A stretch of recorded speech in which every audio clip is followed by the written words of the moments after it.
Anyways, ngayon kasi nasa akin na to. Alam ko maraming pa pagsubok na darating sa akin sa sa pag-vlog ko, pero tuloy-tuloy lang tayo, guys. Alright, so sandali. Mga kaibigan na akong nabuo ngayon sa Team Street Outlaws, kila Street Outlaws, kila Joyce, kila Kersey. Hindi ko iwanan kasi pag iniwanan ko ang YouTube, minsan iiwanan ko na rin mga kaibigan ko. Okay? Big shoutout pala sa aking sa wave namin. So, hindi ko nasasabihin kung alam nyo na yan, nakikita nyo sa mga vlog ko. Pero sa big shoutout sa wave 75A. Right, so basically sa aming trainer na sa second week, first second week ng training namin, itago na lang natin sa pangalang Miss Mary. Yan.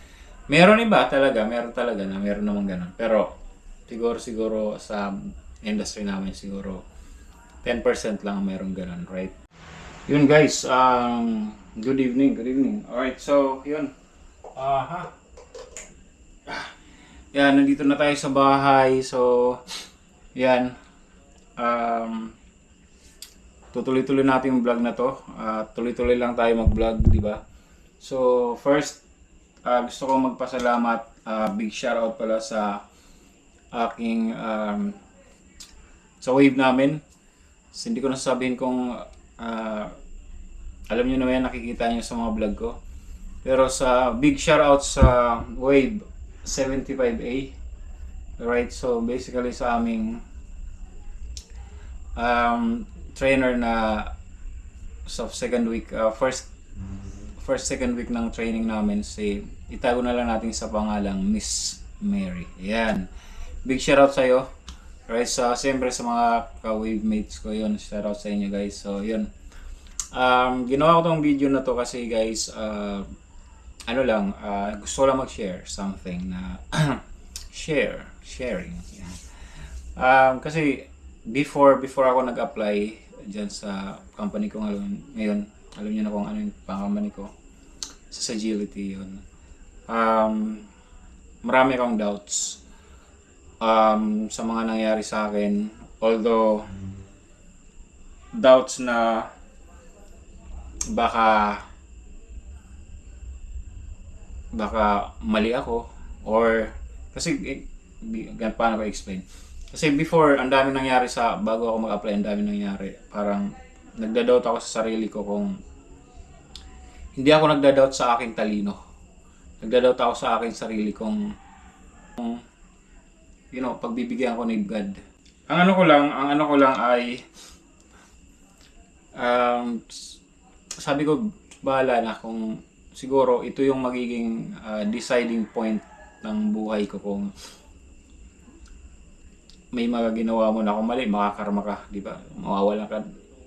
Kailangan ko ng trabaho, tapos parang kasi may ginawa kang ganito, wala, parang hindi ka matatanggap kasi diba, may mga paraan si Papa God, diba, kahit gaano ka kagaling. So yun, may mga paraan siya. So ayun, pero ginawa ko, nag-apply pa rin ako. Sabi ko, Papa God, kung talagang sinabi ko, inano ko kung ito magiging deciding point, Papa God, kung talagang in the past may ginawa akong mali. So pag di ako natanggap nito, siguro yun ang kabayaran ko. Pero guys, sa totoo lang, kasi may mga nagsasabi sa akin tao na ganto ako, ay hindi ko na sasabihin kung sino yan, mga yan. Ganto ako, ganto sila, ganto ako, mali ako, lahat mali ako. Minsan nga sa dami na nakikita kong ganun, or naririnig ko, or pinapa ano sa akin na mali ako. Minsan hindi ko na alam kung ano yung tama at saka mali. Ganun. Hindi ako perfectong tao. I admit na hindi talaga ako perfectong tao, guys. May mga pagkakamali rin ako. Totoo yan. Pero alam mo yung pagkakamali na yan, na inumpisahan ng mali, tapos may nagka-problema, tapos sa gitna ng problema, siyempre, yan kasi naumpisahan na yung problema, magkakaroon ka talaga ng mga pagkakamali.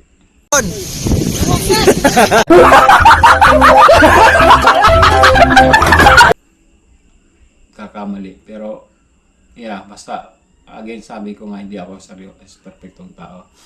Pero siguro sabi ni Papa God na siguro sabi niya, hindi ka naman talaga masamang tao. Kaya ibibigay ko to sa'yo. Hiniling ko talaga to, guys. So, after like, hiniling ko talaga na ibigay sa akin trabaho. Although, I'm confident enough na that I would be able to pass all the examination, the interviews, right? So, I was. However, if it is God's will, right? If it is not for you, even how intelligent you are, or how confident you are, if it is God's will, you won't get it, the job, right? So yan. So sa akin, ayun lang ang naging basihan ko siguro. Sabi ko, kasi kailangan ko na talaga, guys, sa YouTube ang dami ko ng pinagdaanan. Yeah, so kailangan ko na mag-step up. But again, hindi ko biiwanan ang YouTube kasi sa YouTube na to may mga kaibigan na akong nabuo. Yan, sa Team Street Outlaws, kila Street Outlaws, yan, kila Joyce, kila Kersey. Hindi ko iwanan kasi pag iniwanan ko ang YouTube, minsan iwanan ko na rin mga kaibigan ko. Okay? So, yun.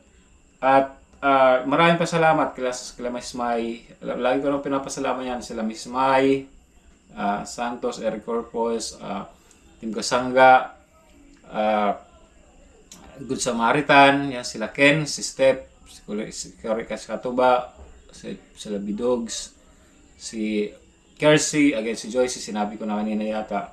Tapos sa Team Kubunuto Production, sa Bidogs shout, at si Sir Dumpling, Kuya Florentino Husol, Sir Roy Pulikit, Sierra Madre, Ma'am Joby Joy, Ma'am Garland Gary, alam ko pa guys si Sir Benji, si Sir Julius Heck, di ba? Tapos si Olsen Mart, Channel 23, shoutout sa inyo. Yan, si Alae, shoutout pre. Yan, si Alae wala talagang solid sa akin yan na maraming salamat pre sa pagiging tunay na kaibigan. Alright, at syempre, sila Educhi, alright. Yan, hindi ko makakalimutan yung mga kaibigan ko na yan sa YouTube, sa To Zombie Squad, yan. Sila VIG, yan. Yun, maraming salamat sa inyo. Siyempre, hindi ko makakalimutan, Sir Jun Magano, shoutout sa iyo, sir. Shoutout, sir. Salamat palagi po. Thank you so much. Talaga, yan. Sa mga support nyo. Again, going back sa aking yun nga, yung nangyari. Yan, hesitant talaga before. Anyways, ngayon kasi nasa akin na to. Alam ko maraming pagsubok na darating sa akin sa pag-vlog ko, pero tuloy-tuloy lang tayo, guys. So, yun, ano sinasabi ko kanina? Yan, tungkol nga dun sa trabaho, right? So, natanggap na ako. So, malaking pasasalamat ko kay Papa God na, ibinigay sa akin ito. Wala talaga akong masabi kundi papasalamat lahat, guys. So, yan. Nandito na ako sa Manila. Ito yung hiniling ko na makarating ako sa Manila na makapagtrabaho ulit ako dito sa call center sa Manila. So, Manila rate. So, yun. Siyempre, para ito sa anak ko, kay James. Tuloy-tuloy lang tayo. Right, tuloy-tuloy lang tayo. Wala, nag-share lang ako, guys, sa inyo kasi parang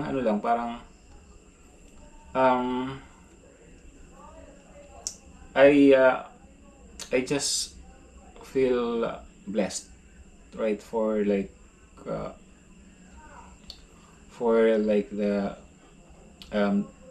job.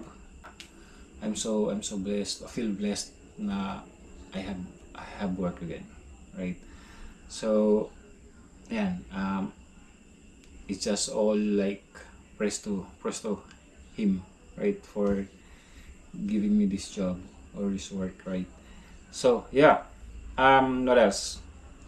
Basta maraming salamat guys. Alright, so kay Street Outlaws pre, ah nag ano ka pa, nag-message ka pa sa akin sa ano ko na ngayon ka lang nakapag-reply. That's totally fine pare kasi ano naman, alam ko naman busy ka rin. So sabi ko nga kila Nogerts, kila Kalabas, kila Keith, right? So sa inyo, sa Team Street Outlaws, kila Alae, kay Idol, alright, kay Kamamshi, Scarsis, Joycey, yan, banding lang tayo, banding. Sobrang, kung tatanungin nyo ako kung na-miss ko kayo, sobra ko kayong na-miss guys, talaga, sobra.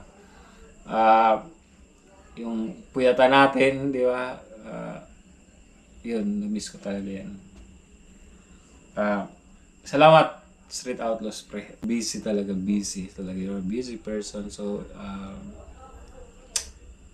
however, you make sure you make it to a point na you make us feel that you are with that you're with us, okay? So and I just want to thank you for being there for us always. Although naka-busy person ka. Yan, yun basta salamat sa lahat. Wala akong masabi, basta salamat. Yan guys, natatapos nagka-edit ko lang. Yan ang nag-edit ako kanina. Yun, lobat na ako. Alright, so yan. Hindi ko alam bakit may nag-aaway na sa labas. Okay. So yun, siguro itong vlog na to, tatapusin ko to sa bukas ng umaga. Okay. So, dalawa na akong vlog. Hindi ko alam kung tingnan natin to guys. Kasi actually guys ngayon nag-edit ako. Tapos, and there you go. What is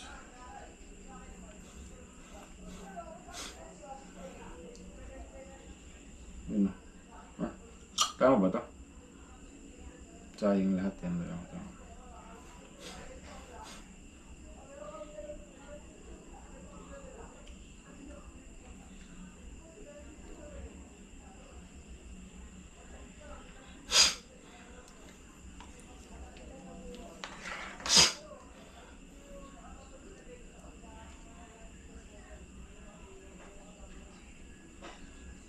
Yan. Guys, inayos ko lang yung aking upload yan. So, okay na tayo. Alright.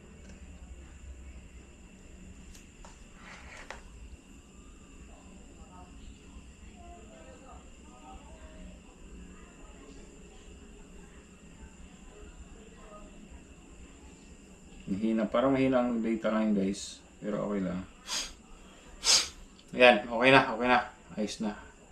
So yun, basta ibilinag ko to guys kasi gusto ko lang i-share pa yung nararamdaman ko na kasiyahan, di ba? Sa totoo lang ngayon, wala akong iniisip kundi magtrabaho lang guys. Yan lang. Iba sa mga iniisip ng iba sa akin na ganito ako, ganyan ako. So, sa akin, it doesn't matter. It doesn't matter anymore what you think. It doesn't matter anymore what you think about me. What matters most right now is my future and the future of my kid. That's the important thing right now for me. Okay? That's what matters most right now. Okay? Okay, yan lang guys. So, yeah. Isang taon din tayo hindi nag-calls or nagsalita ng English, di ba? Puro Tagalog. Although, hindi naman ako nabobo kasi nga nagbabasa-basa rin naman ako, ganun. Ganun, yung ginawa ko. Ganun lang yung mga natenga dyan sa mga nag-call center na natenga ng ilang, huwag yung bubuhin ang sarili nyo. Basta kayo magbasa kayo, manood kayo ng mga English movies. Hindi ka rin naman mali-left behind once you go back to the industry, to the corporate world. We called it corporate world. Sabi nga nila, corporate, ang suot mo naman, hindi corporate. Guys, ang business namin ay corporate, right? It is not required for us to wear a corporate attire, right? Yan, guys. Meron talaga na meron namang ganun. Pero siguro sa industry namin siguro 10% lang meron ganun, right? So 10% lang. Pero sa amin, corporate yan kasi guys, hindi po yun basta-basta yung ginagawa namin. Okay? Lalo na sa healthcare. Okay? So yan, pero yan, pinapaintindi ko lang sa mga nagsabi naalala ko lang nagsabi sa akin, corporate yung attire mo, hindi naman corporate, right? So it doesn't matter, right? So ganun lang yan guys. So yan, baka sabihin naman ang yabang-yabang na naman ni Sniper Dudes guys. Bahala na kayo guys, basta ako ngayon bash nyo lang ako guys. Pero sa akin ginagawa ko, masaya ako ngayon, sobrang saya at walang stress. Ang trabaho ko lang ang stress ko ngayon. Yun lang ang trabaho na stress sa akin. Pero yung stress na yan, I'll convert it into like a positive thing, right? Because alam ko yung stress na yan, the reason my stress kasi you have work, right? Dati and one more thing nga pala guys, dati wala akong work, so mas maano ang stress. At one more thing nga pala guys, na dati nandito lang ako sa bahay, natutulog ako kung kailan ko gustong matulog, nagigising ako kailan ko gustong magising. Pero ang iniisip ko, paano ang dumating ang araw na hindi naman tayo lagi, kunyari, nakunod naman. Asan ang wood? Yeah. Wood. Tatlo. Marami pa. Nakunod na magkasakit tayo, pero magkasakit ka naman. Magkasakit ako. Parang wala kang pera, di ba?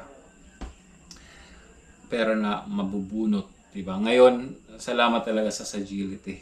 Napaka-generous nyo. Ang laki ng coverage, right? Malaking coverage. Day 1, meron na kaming HMO. So right now guys, yung mga kapag gusto yung mag-visit ng doctor's visit, yan, hindi ko naman, kahit malaki ang niyan guys, kahit malaki ang laman yan, hindi ko yan gustong gamitin kasi pagkakasakit yan, parang security lang ba? Sarili mo na. Just in case. Right? Just in case I get sick, right? I have this insurance or healthcare na matatakbuhan ko. Right? So, yeah. Yan lang ang talagang pinaka-importante ron. Right? So, I have a healthcare that I would use to pay my bills. For dentist na lang guys. Kasi tagal ko nang hindi na, now, I have that freedom to have my teeth cleaned. Right? Kasi or what not, kung anong gusto kong gawin, right? Yun. Kaya maraming salamat sa company ko sa Agility. You're number 1, right? Number 1. Again, Sniper Dudes here. Napasalamatan ko na yung mga kaibigan ko kanina. And thank you again for watching Sniper Dudes TV. Diyos mabilis po. Asendong Gabos. Peace out. Shout out Marlboro Boys. Let's go. Shout out Marlboro Boys. Let's go.